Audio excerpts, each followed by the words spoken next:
सद्गुरु श्री ब्रह्म चैतन्य महाराज गोंदवलेकर, इनका प्रवचन 5 जुलाई। अपना सुख दुख श्री राम से कहें। तुम सब भगवान की बहुत अच्छी सेवा कर रहे हो, इसमें कोई संदेह नहीं है। ऐसी ही सेवा अखंड जारी रखो, उसी से हमें मोक्ष मिलेगा।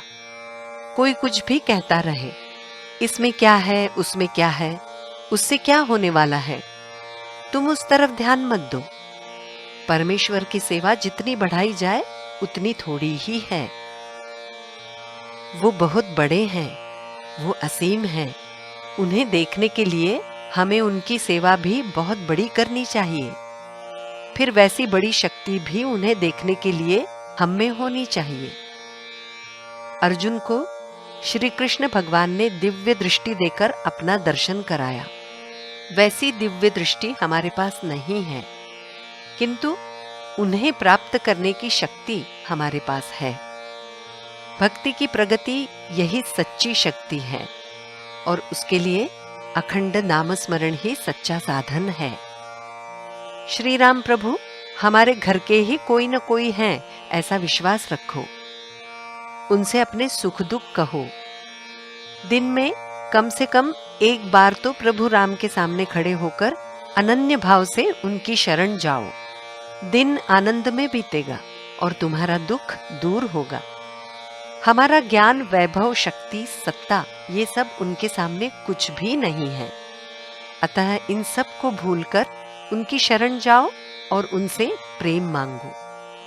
उनसे कहो, हे भगवान, हम अभी जो तुम्हारे दर्शन ले रहे हैं वे सब बाह्य स्वरूप के, तो अब तुम हमें अपने सच्चे दर्शन कराओ।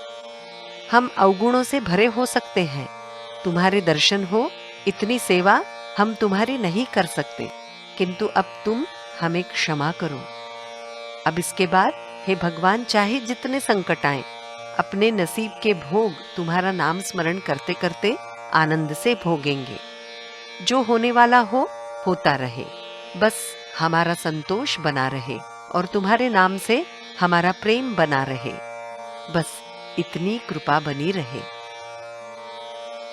सचमुच भगवान भक्तों की परख करते हैं, उसका भाव कितना गहरा है ये देखते हैं। अन्यथा भगवान तो वस्तुतः भक्त के पास ही होते हैं। जो श्रद्धा से भगवान का चिंतन करता है, उसे ये विश्वास होता है कि परमेश्वर उसके पास है, वे उसकी सहायता करने को तैयार हैं। हमारे लिए 2 मार्ग हैं, एक श्रद्धा का और दूसरा अनुभव का।